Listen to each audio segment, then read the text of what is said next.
broadcasts do not necessarily reflect those of Para-X, its affiliates, or its sponsors.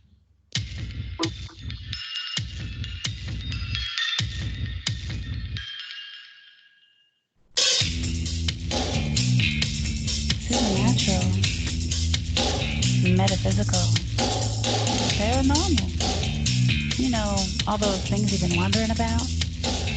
Are you ready to go deeper into the realms of the unknown? I hope you've got your walking shoes on, because life is an adventure, and this is the journey. Come on, let's go.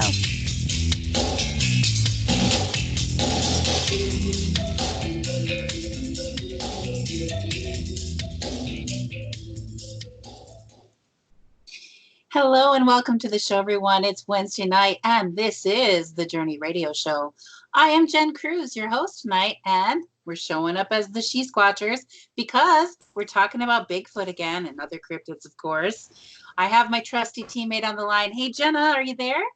I am. Hello, hello, hello. Can't wait for this show.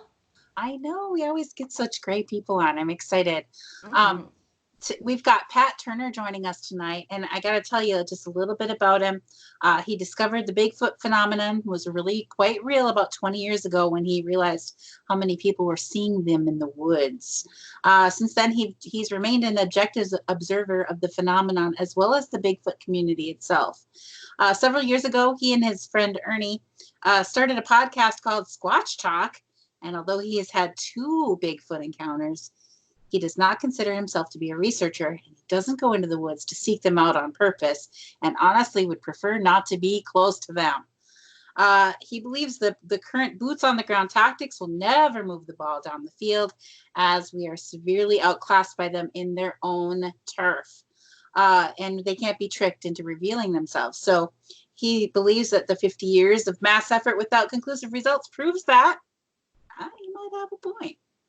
So he's talking about some high-tech stuff now. So he's coming to us tonight to tell us about his new strategy on how we can observe and find Bigfoot without getting too close. So let's welcome Pat onto the show. Hey, Pat, are you there?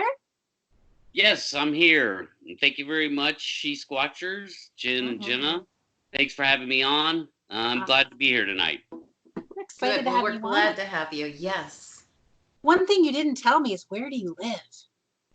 I live in Northeast Georgia in a town called small city called Gainesville, Georgia, on Lake Lanier, and I live about 20 miles from the beginnings of the Appalachian Mountain chain here in Northeast Georgia. So, in about half an hour, I could be in very remote locations out in the woods for camping, recreation, and beauty and fun. So it's a wonderful place. I've been all around the country, and Northeast Georgia is a very beautiful, special place. So that's where I'm coming from tonight. Nice. Awesome. Beautiful.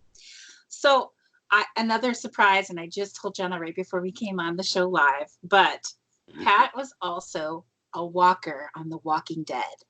Dun, dun, dun. Seriously, he was. It's so cool. I'm a big fan of that show. I just have to say I've seen every episode more than once. Me too. More than once. Yeah.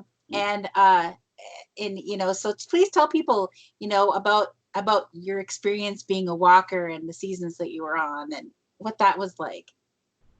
Oh, wow. Yeah. I mean, that could be a whole show.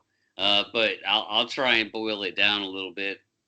It was really cool. It was a very neat experience. I have a background in the entertainment industry that goes back, 20 plus years, but mostly in the music industry. So when I got a chance to be on television, that was something completely different, but still in the entertainment world. And it just happened to be one of my favorite shows. So living, at the time I lived in Atlanta, and that's, The Walking Dead's filmed just south of Atlanta in a town called Sonoya, is where their studio is, and they do most of their filming around there. So I answered a casting call. I knew it was The Walking Dead, even though they didn't say it. And I sent them a headshot, body shot, told them I was interested, and I got cast as a walker, and I got a real heavy, like a heavy presence in season 6, and then I got to do some shoots in 7 and season 7 and 8. And it was a great experience. It was a lot of fun. I'm not a starstruck person because of my music background. I hung out with like a few famous people here and there. So, but it was really neat getting to show up on set and see the actors in character. That was the really cool part. Is the not the actors themselves, but the fact that they were in character was bizarre experience, and that you got to interact with them like you were living the show. So it was a lot of fun, and got to do a lot of really cool scenes with all the principal cast. I'm sure it was so strange. Here it is, your favorite show, and now you're like almost walking into it. That is so neat. Literally. Yeah. I mean, I got to shoot some really crazy scenes where I was up close and personal. I mean, I got killed by every one of those, like, big name actors, more than once. Okay, I have to go turn not this thing all on. of that made it to final cut, but still, just to get to do it, have Rick Grimes hit you in the head with an axe, 13 times in a row was pretty neat. Nice. Trying to get him, it's like I took that role seriously. I mean, it's just a zombie role, but still, I was like, I'm gonna get you, dude, and That's trying awesome. to be fierce and aggressive as I could be, and so yeah, it was a lot of fun interacting with the principal cast and just seeing how the whole experience works. Being, like I said, being a fan of the show since season 1 when it aired, so it was pretty neat, and it is kind of interesting part of my life. It came and went, and that's fine, but it was very interesting. So that brings to mind, my mind goes straight to Bigfoot when we're talking about this. Was the set where you were filming these things, were you near the woods in costume ever? Yeah, it was crazy. Like, we were in the woods in costume. Of course, it's a closed set, but there were a couple of times where we'd be operating on roads, and even though they could close the set to everything else, they could not close those freaking roads to school buses. You cannot interrupt the school bus route. And so here we are. There's like 100 of us in full costume, zombie makeup, and everything, and a school bus would come driving down the road in between takes, and the kids would just go nuts, man. Like, they're hanging out the windows and they're looking at us. It was a bizarre experience, but yeah, I mean, we operated in the woods, but in a part of Georgia where you wouldn't there really no Bigfoot encounters or anything like that. It would be interesting to see what 100 people dressed in zombie makeup walking through the woods acting like zombies maybe it would scare a Bigfoot. Right? Nobody's tried it, right? That's what I was thinking. They'd probably be like, what is going on here? I think they'd be afraid of it personally. That's just my initial thought, but yeah. Yeah. Maybe what to think of that. They've never seen that before, Mm-hmm. Yeah. You'd think they would get curious though and come in for a little look-see to see what is happening over here. They might. Can you imagine say if they are watching, what they're seeing with the constant striking of your head with an axe by Rick? Oh, well, that was all. Yeah, that didn't happen in the woods. That was on the Alexandria set. Yeah, when we invaded Alexandria in the No Way Out episode. Oh yeah. I'll have to. I am going to search for you in episode 6. I'm not a huge fan, but I have seen the show, so now I'm going to have a reason to rewatch and get addicted to it. Cool. I'm a huge fan. Good. I'm a huge fan. But you should send us a picture of yourself as a zombie so that we can find you easier. Because I don't think you probably look like yourself, do you? Yeah, no, not at all. Not at all. The makeup was pretty heavy either way, so. Did you always look the same every year? Yeah, I always kept my hair long, and that was kind of the key, for me, was to keep my hair long, and they would let me be on the show if my hair was long, So. All right. That's. I've got long hair. I'm ready.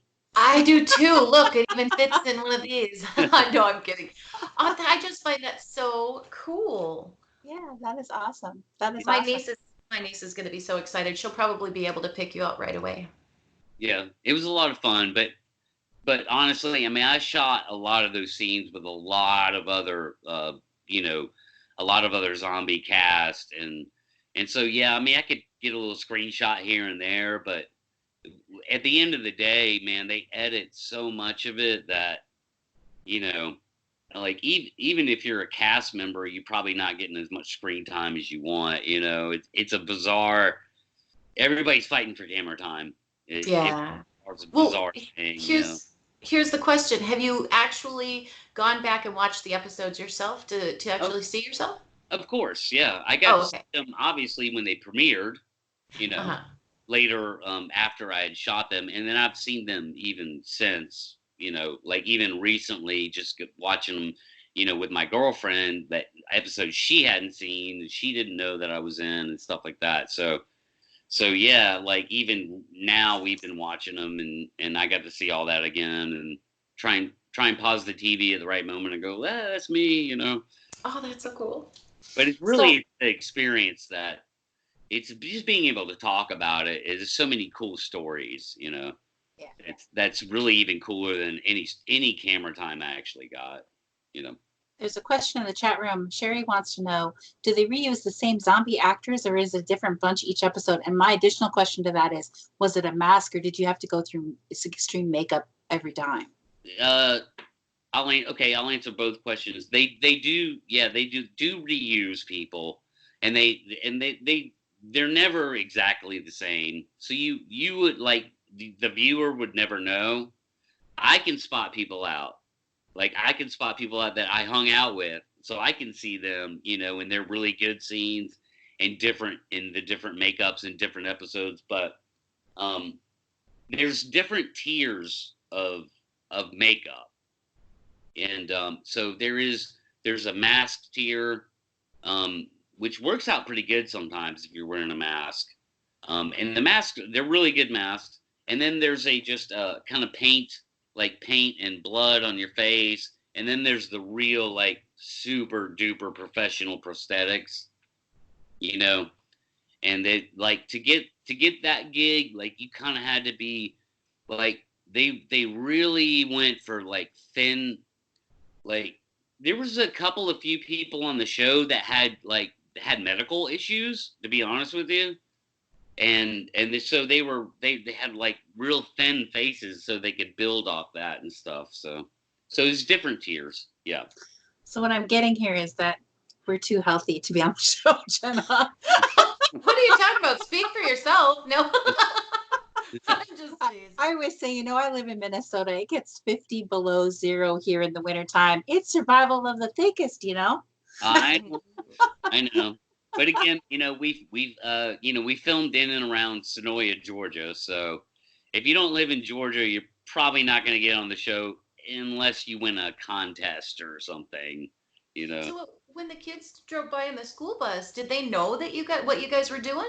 Oh yeah, they knew. Oh, so that's why they were all screaming. Going on. Oh yeah, they knew. Like I'm sure they had a heads up and everything, Oh, and that's very cool. Yeah, probably wasn't the first time they'd ever seen it, honestly. It just so happened that happened one day when I was on set where we were filming, So that's so fun. That's so fun. It was pretty cool. Yeah. So fun. So okay, so your time in makeup for each show before the show, and then we're going to get on to go talk about Bigfoot. Okay. Usually, usually for me, it would be somewhere between 15 minutes and half an hour. That's a long time. Yeah, it just depends. It's a little bit less when you're wearing the mask because all they have to do is kind of black out your eyes and get your neck, exposed parts and stuff. But like the prosthetic guys, and I never did the prosthetic thing, like the heavy prosthetics, but those guys would sit in the chair for an hour and a half. So they would have to show up at like 5 o'clock in the morning. Yeah. Nope, not for me either. I'm not. That's the middle of the night. Yeah. Yeah, it was weird. I mean, it was a weird gig. I mean, it's 14-hour days on set. Wow. Was the pay pretty well? I mean, did you get? I've always wondered if the pay as an extra is anything. I lost money every time I showed up. Oh no! Yeah, it really doesn't pay that great. But the experience that's why people do it, because technically it's a background. It's technically it's what they call background, even though we're playing a role, so it's different. It's actually different because we're playing a theatrical role. We're not just sitting in a diner pretending to have a conversation, like you see people in background on TV shows and movies. Like we're playing a very theatrical animated role, but it just pays what background pays. That's, so I lost money every time I showed up on set. Wow. Yeah. But boy, you just seem like it's worth it. It was. Like, I wouldn't trade it for it. It was a wonderful experience. Yeah. Mm-hmm. Kind of like Bigfoot, and we lose money every time we do it, but gosh, it's a good time. Yes. Sherry wants to know, do you ever fear that they'll replace actors for zombies with CGI? They already have a lot. I've noticed that a lot this year.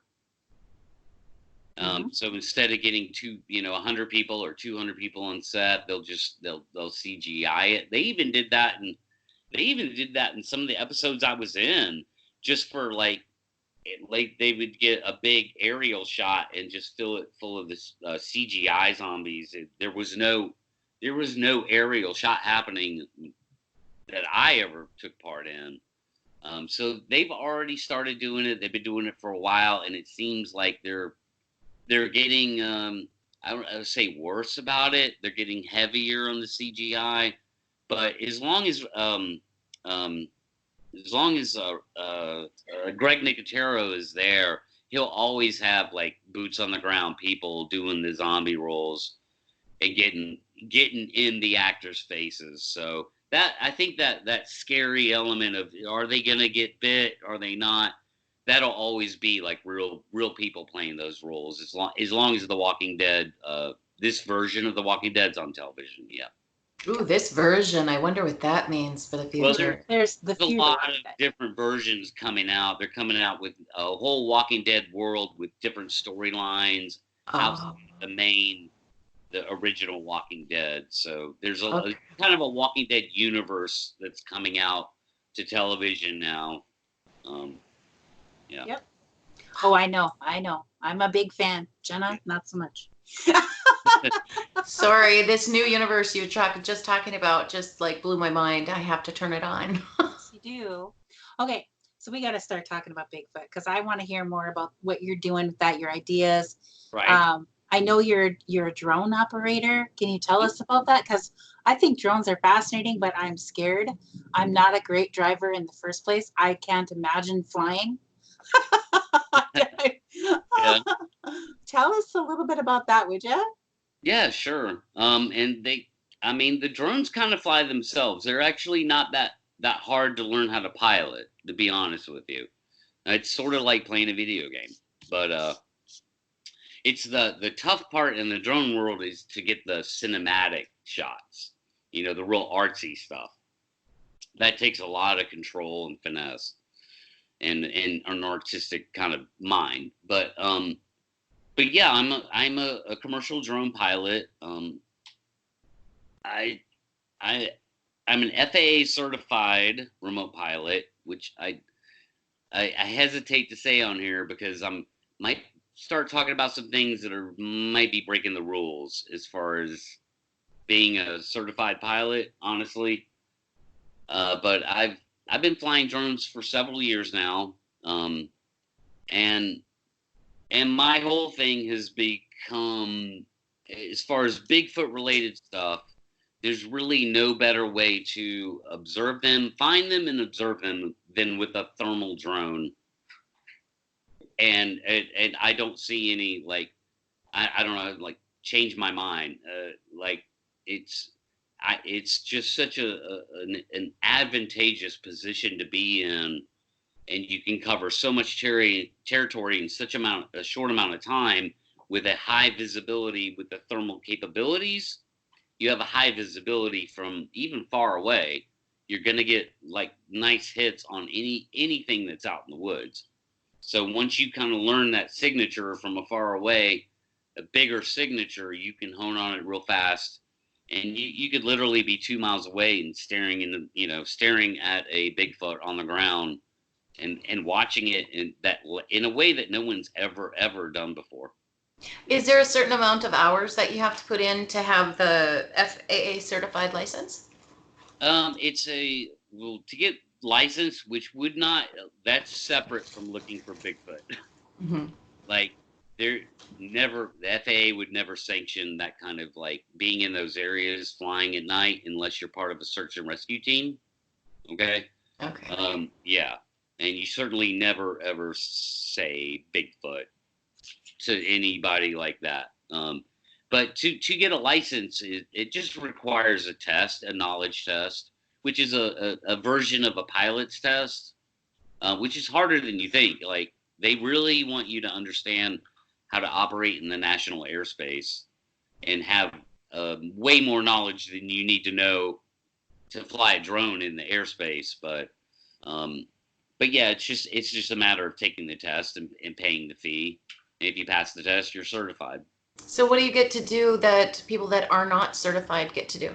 Don't get to do, I should say. Right. And again, this is not Bigfoot related, but as a commercial drone pilot, like, you really, it's insurance issues, it's making money issues. Like, technically, if you're making money off using aerial photography or videography or other drone systems, if you commercialize that, you're required to be licensed. And so that works into the whole integration of being insured. So you kind of have to do it. There's no way around it.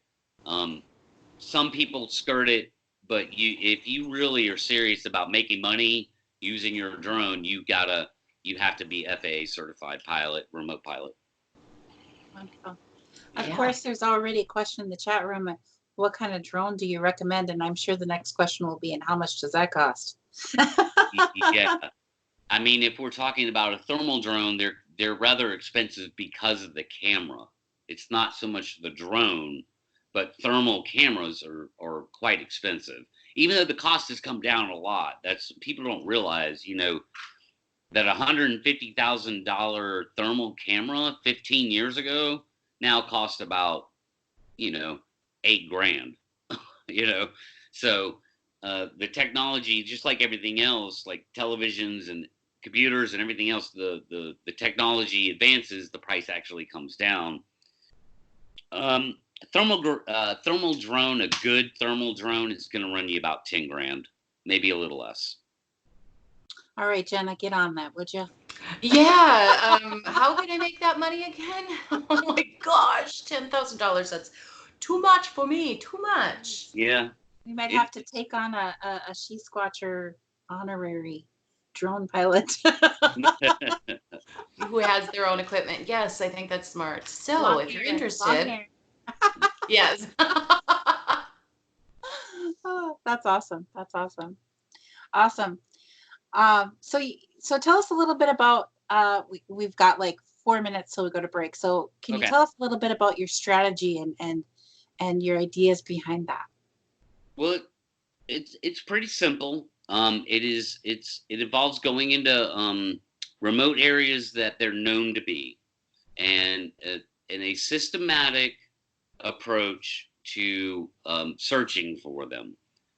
And that would probably be the best way to do it. And you have to do it from a position where you're high up on a high overlook, to keep that direct connection with your drone so that the signal doesn't get faded. And that's what gives you the, like, really get out there and touch somebody, like, capabilities. And I mean, you could, like, in theory, I mean, you could cover a 2 square mile area, 4 square miles, 6 square mile, even an 8 square mile area in one night if you had enough batteries.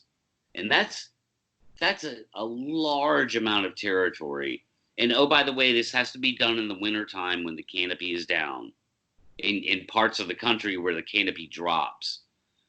because then that gives the thermal drone the full capability to see all the way to the ground and spot wildlife and spot a spotted 8-foot tall, Sasquatch thing walking around in the woods, So it can't penetrate the canopy in the summertime very well.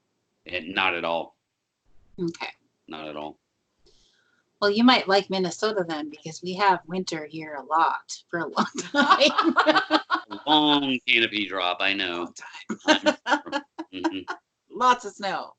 Yes. And I tell you what, I'd get out there because it's not that cold right now. It's, we're in the 30s now.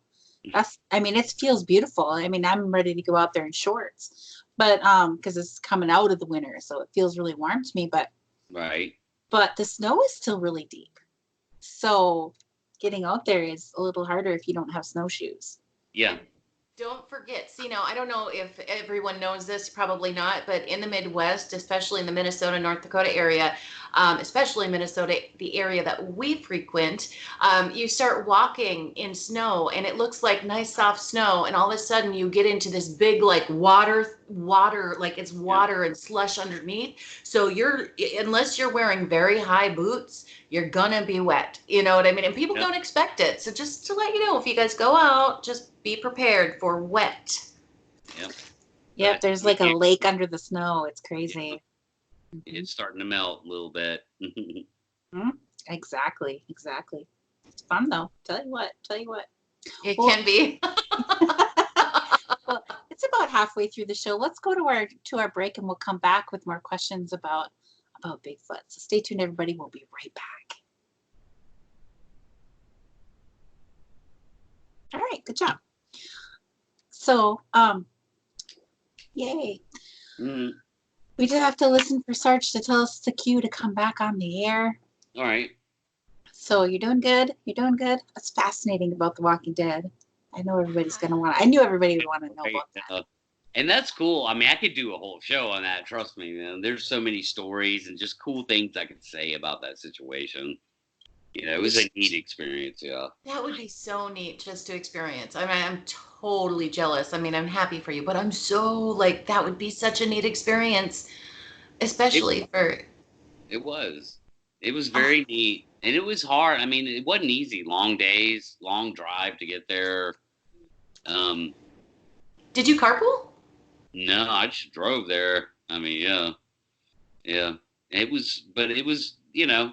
It was so much fun. I definitely got what I wanted to get out of that experience, 100%. That sounds good. Yeah. That's very cool. Of course, we're going to want to know about your Bigfoot encounters too, if you'll be willing to tell us about those. We can. Mm-hmm. So I'll probably come back and ask you a little bit about that, and then we'll go back into your strategy. With me? Yeah. 30 seconds. Thank you. 30 seconds, people. That's right. I'm used to all this.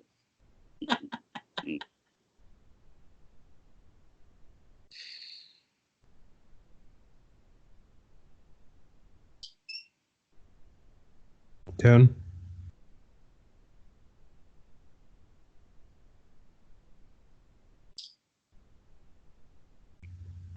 And roll. Welcome back to the show, everyone. I'm Jen Cruz, your host, and this is the Journey Radio Show. Hey, we are the She-Squatchers. Won't you check out our website at SheSquatchers.com? Right there at the top of the page, you're going to find links to our Facebook page and our YouTube channel. And hey, won't you please come over and give us a like on our Facebook page? That's where we're going to post all the current up-to-date stuff, what's going on there. And come over to our YouTube channel, please, and give us a subscribe. Click that red subscribe button, because we are in a YouTube subscriber race with another YouTuber who challenged us. That it goes till April 18th. We're the headlining speakers at the Yakima Valley Bigfoot Conference in Toppenish, Washington, which we're really excited about. April 17th and 18th coming up. And so we need to have all the subscribers we can get to beat this other person by the time we get out there. So please come and subscribe to our channel. Click their little red subscribe button and help us out there. because we want to win. We love winning. Yes, please. We love winning. All right. So also, you can click on our website, SheSquatchers.com. You can click on our events page and see where we're going to be. We don't have all the events up. I'm sure there's going to be more added this year, but we've got quite a few up there. We're going to be in Washington in April. I don't think we have the one up in Minnesota that we're going to be at in May. June, we're going to be in Virginia. July, we're going to be in Minnesota at the Bigfoot Days Festival. Let's see. I know we're going to be in Washington again in November at the Sasquatch Summit again. So that's exciting. So I can't remember all the ones offhand. So just check it out, everybody. So that'll be awesome. That'll be awesome. So let's get back to the show. We've got Pat Turner with us, and he's here to talk to us about Bigfooting, and he's had 2 Bigfoot encounters. I'm really excited to hear about those. Hey, Pat, could you tell us a little bit about your first Bigfoot encounter? Yes, I can. But first, I wish you luck on your sub race. Thank you. And I look forward to meeting She-Squatchers in person at the event in Virginia, the ECBRO event in Virginia in Wares Cave, Virginia, hosted by our friend Daniel Bonet. That's right. Benoit. Benoit. Shout out to Daniel. Hey, what's up, Daniel? Yeah. It's exciting. It's going to be, I think it's our 3rd year there. Isn't it our 3rd year? It's his 3rd year hosting it, so yeah. We've been there the whole time. So yeah, it's fun. A lot of people that we've come to know out there. It's just really awesome. They send us links all the time to things. I'm like, it's so awesome that they keep track of what we like. Some lady, Rexanne just sent me a link to a sea glass beach somewhere in the world because Jenna loves sea glass. And I'm like, it's so awesome. We met her in Virginia and she keeps track of us to send us stuff like that. That's just awesome. Yeah. Sweet, cool. Wonderful people. Yeah, I look forward to meeting. I know I'm going to meet a lot of great people out there, including y'all. So it's going to be a lot of fun. It's a good time. It's a good time. It's a good time. So yeah, come on, see us. Definitely. Yep. We'll be there. So yeah, the first thing that ever happened to me with the Bigfoot phenomenon was a scream in the night at a campsite that me and my buddy Ernie were hanging out at. And just mid-conversation, this scream started low, and went kept up, high pitch, ended real high pitched, loud. It was close. And it lasted at least 20 seconds. It was probably more like 30 seconds. So that's big capacity. And it was scary. I mean, it was a Bigfoot scream. Like, I mean, I tried to be at the time. I even the next day, I was like, what was that? And I tried to match it to known animals in that could possibly be in my area. It was not mountain lion. It was not bear. It wasn't a fox. It definitely wasn't a coyote. So, yeah, I kind of process of elimination. I'm like, and I've since heard audio of other people's audio that matches very closely with it, if not like spot on. Well, can you give us an idea how it sounded? Maybe was it?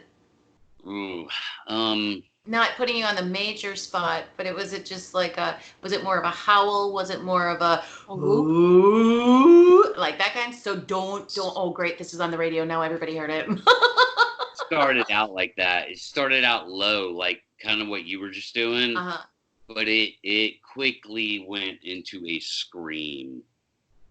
Okay. So it wasn't a howl, it wasn't just a scream. It was this low thing, and it almost sounded canid at first. I thought I was hearing coyotes starting to whoop up, but then it changed into something that I've never heard before, and I can't objectively match up. Trust me, I didn't want to just go, that was a Bigfoot, and that was it. I objectively tried to match that sound up with known animals. I couldn't do it. Did the I've heard Bigfoot audio that sounds like that. I mean, yeah. Did the end of this? Did the end of like the scream? You said it was almost like a scream. Was it almost similar to a woman's scream when it finally hit that high pitch? Sort of. I would say not a woman, but like what you think of banshee. Like, I mean, like just a high pitched, scream. And it didn't sound like a woman screaming in the woods, like a human woman or anything like that. It sounded guttural, animalistic almost to me.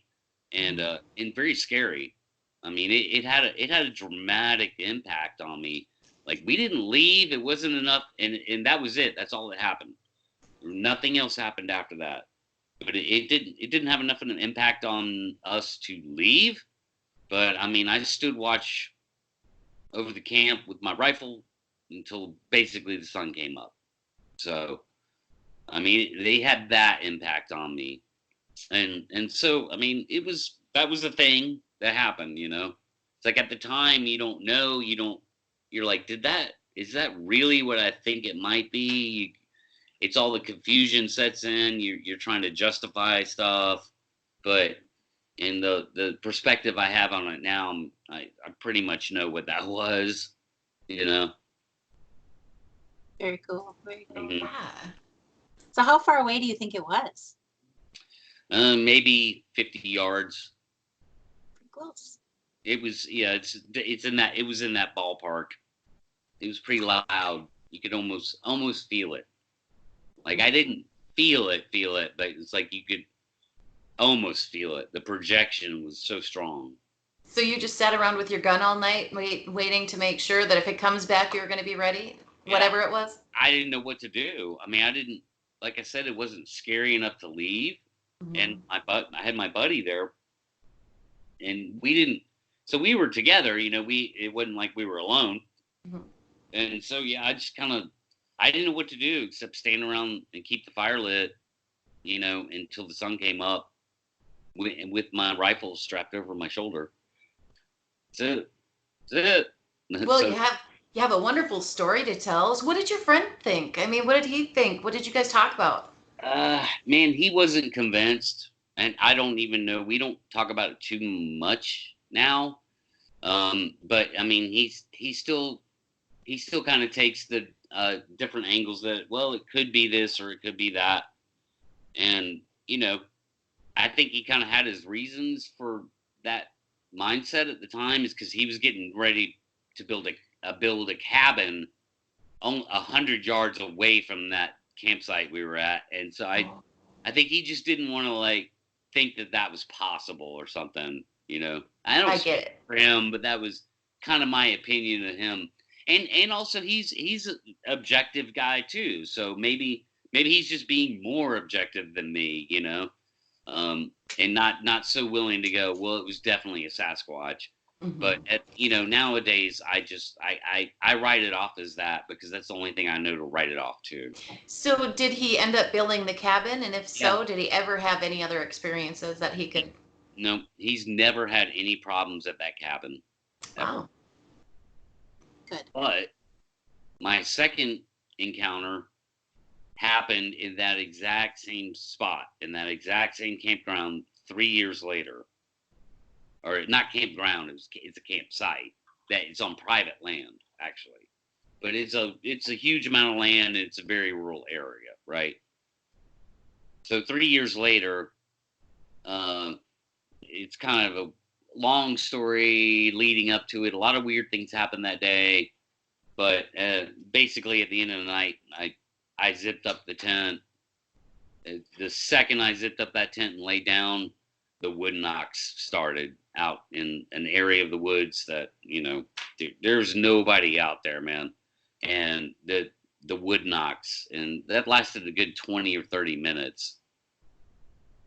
So it was your classic wood knock encounter, except it lasted way longer than most people, I think, have them happen to them, And of course, I didn't want to go investigate it. like, or go looking for whatever's banging on the trees out there. All I know is pitch black dark and something's banging on trees. Sure. And yeah. So were you banging back for somebody tree knocking back? I was being stupid before. Like, I was just camping and I was just having fun. And I decided I was going to be a smart guy.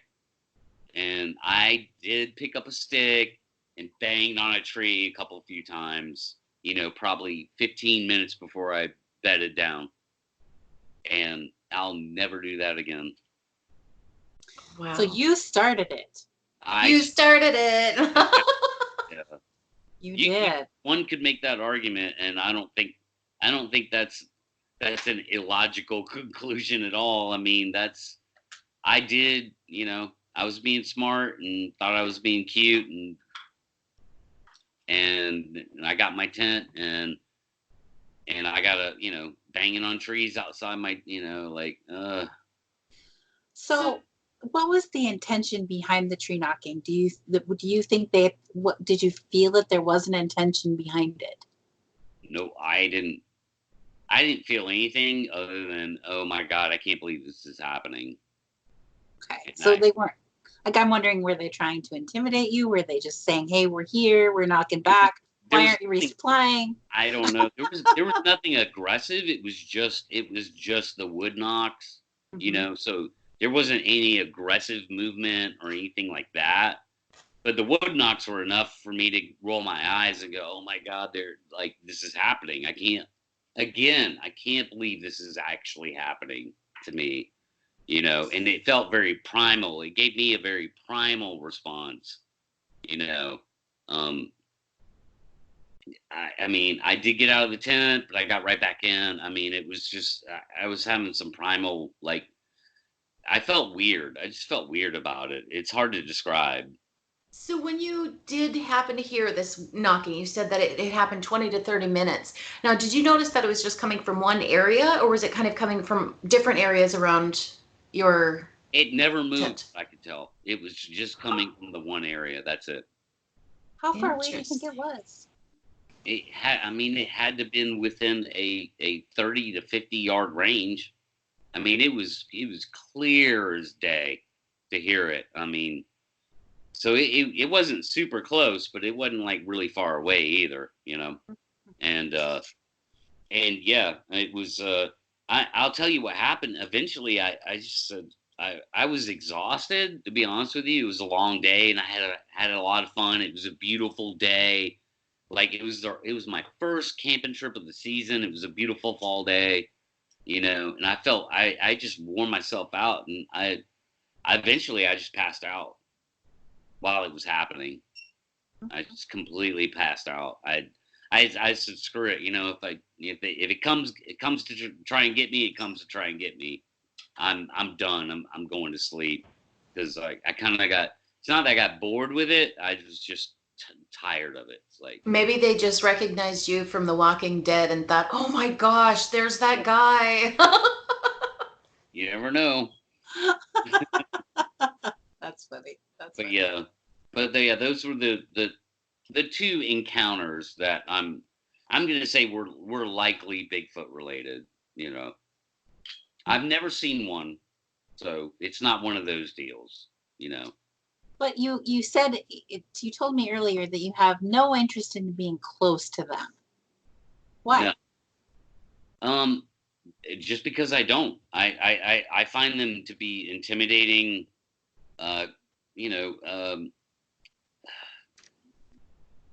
Frightening creatures, if you will. Most stories aren't nicey nice. So, I mean, even if you just want to say they're a form of wildlife, then they're a pretty scary form of wildlife that, I'd just rather not encounter. I don't go out in the woods looking for bears either. Mm-hmm. Well, sometimes we do. I don't. Like, I'd rather not see a bear. I'd rather a bear not come into my camp while I'm trying to have fun. Yeah. So I don't go looking for bear. and I don't invite them into camp, even though I might make some yummy food around the campfire. It's different, but yeah, same thing with the Bigfoot phenomenon. I really have no interest in meeting them face to face, in real time, real life. You know, if I'm But you gonna enjoy. if I'm gonna observe one, I'd rather do it on my conditions. You know. So tell us your optimal conditions. What would be your plan? How would that turn out if you could have it any way you want it? I'm a mile and a half away looking at it on my screen on flying from my thermal drone platform. Like that would be optimal. And again, game changing. You know, I mean, to be able to actually observe one that has no clue it's even being observed would be like completely game changing. I mean, this is, to me, it's like this is no brainer. This is the direction that things need to go in on some scale. And I'm not encouraging everybody to go out and buy thermal drones. You know, we don't want to crowd the skies too much with them. But if this could be done around certain parts of the country, and over a course of time, and multiple results are had, I mean, I think that's more the kind of thing that's realistic, that everybody's looking for some kind of answer, some kind of something better than a red circle in a picture, you know? I love those. Those are so funny. This platform will bring you amazing 8K thermal footage of a real walking, talking Sasquatch. I mean, if you find it, you can get, I mean, forget the Patterson-Gimlin film. We could put that in the history books, finally. And I love Bob Gimlin, don't get me wrong. He's a great guy, but that film needs to be put in the history books. It's time for something completely new. You know, for 50 years, that's the best we have. It's unacceptable with the technology that we have today. And so it's time to put that film in the history books and show minutes and minutes and maybe hours of actual observations of whatever they do while they're out there. And if we can't find them, if there's actual people looking for them with thermal technology and we can't find them, then I'm happy to say, hey, they're not there. They're just not there. Well, I tell you what, if you do happen to get that information, if you do happen to get that the video, can we make a deal that you can put it live on the She-Squatchers radio show? Yeah. So I have a question too. For the thermal, we have a FLIR thermal scout camera. Okay. Right. Mm-hmm. Jenna's wonderful piece of equipment there. What is your favorite thermal setting? You know, I don't know, because so the drone that I'm talking about, it actually doesn't hit the shelves until this month. So I don't have it yet. I haven't had a chance to play with the settings, but I can tell you that they're way more advanced than just the Scout. You know, which the Scouts are good. Don't get me wrong. I don't own a Scout. You know, I would love to own a Scout. You know, but the technology that's going into these aerial cameras, the settings are just like, I swear. I mean, they're like, 10 years ago you couldn't even like own that technology as a civilian. You know, this was stuff the military was using 10 years ago. So once I learn the settings, I'll let you know. I can answer that question better. I saw a show on TV or one of these streaming situations, and I think Travis in the chat room can tell me which TV show it is. They had this amazing night vision, and they were doing documentaries with it, and I was just in awe of it. And all the whole time I'm watching, I'm thinking, I want this camera. I need to have this camera. We could do so much good in the Bigfooting with this camera. It turned the night into day, and it was like regular camera. It was just amazing. And I'm hoping Travis will put it in the chat room what show that was called. It was like something Earth at Night or something like that. But so I will say this as far as settings go. I do know this much is that the white hot setting, what we would call the white hot, would be the most advantageous for getting up into the aerial platform and doing a scanning search for any kind of white hot thermal signatures that show up in the woods, and then kind of following in on that. So I do like the white hot the best, but as far as like actually acquiring the species target, I probably would want to start changing some things around just to make sure that so when people saw it, they couldn't go, it's a costume, or that you're getting the right temperature readings off the right parts of the body and things like that. But I like the white hot settings for just searching. Okay. Yeah. So I got the answer I was looking for. Ask and you shall receive. It was on the BBC channel called Earth at Night. Earth at Night. Check it out because you're going to just be in awe of the cameras. This night vision stuff that they were doing. Wow. So that would be amazing. When we're doing thermal, the setting that we're liking right now is black hot. So black hot. Yeah. Yep. So your hair shows up as stark white. Even your little eyelashes will come up as stark white, and your skin comes up this gray or black. And so we actually got a thermal video when we were at the Tennessee Bigfoot Conference in 2018. We went squatching up in the mountains, and we got some thermal footage of a Bigfoot up there on the black hot setting. So yeah. So that was really awesome. That was really awesome. So that's on our YouTube channel under Tennessee Bigfoot Expedition, I think is the video is called that, if you want to check it out. So so I'm always interested to hear what people like to do with it, because there's so many settings on those thermal cameras that we always want to hear what do you use? What do you suggest? Yeah. It's all about the contrast. Like the white hot is great for contrast, and so is the black hot. It is the same kind of contrast. It's just exact opposite colorization of everything. Mm-hmm. But yeah, these drones, like the one I'm going to be getting this spring to use next winter, it's the same contrast. It's that same white hot contrast. But it will actually show areas colorization, but it's not over colorized. It's still that good contrast of that white hot contrast, but it's just these subtle changes in temperature over the body, kind of like you're talking about with the eyelashes and stuff. And I've seen it demoed already on people. When they demoed it at the technology conference in Vegas recently, and it was amazing. I mean, I immediately was like, oh my God, that's what I need.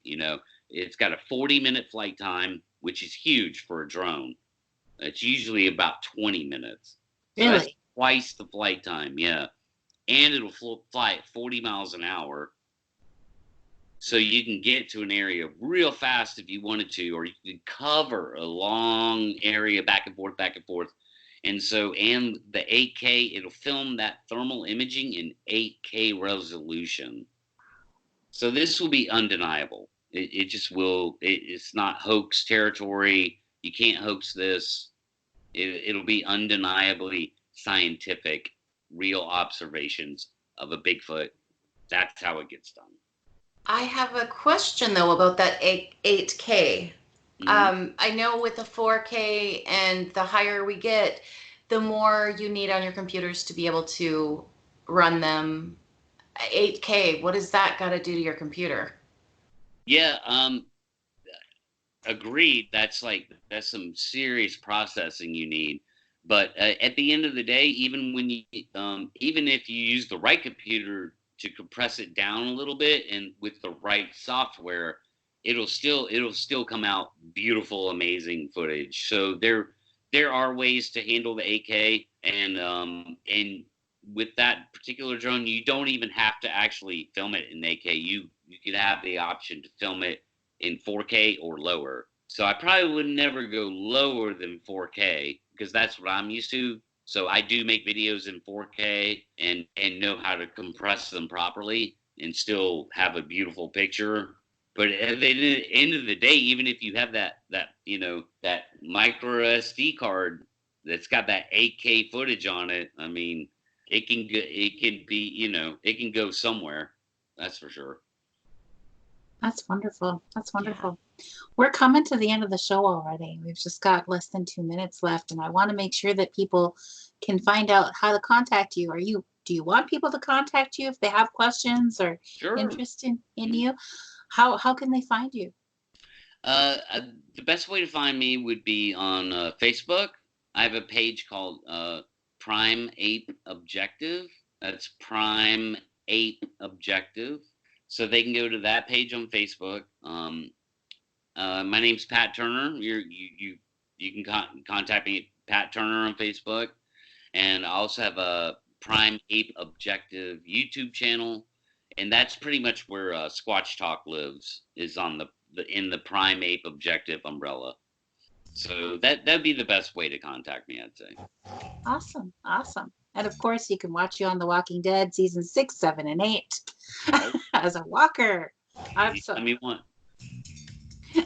Awesome. Well, thank you for coming on the show tonight, and we hope to have you back again another time after you get your new camera, and we're hoping to see this in action when we get to the ECBRO Virginia Bigfoot Conference in June in Wyers Cave, Virginia. So come on out to see us there. You can find information on our website at SheSquatchers.com. Just click on our events page and you will find all the information you need to know about that right there at your fingertips. So thank you for tuning in tonight, and we will see you next week right here on Wednesday night. Good night, everyone.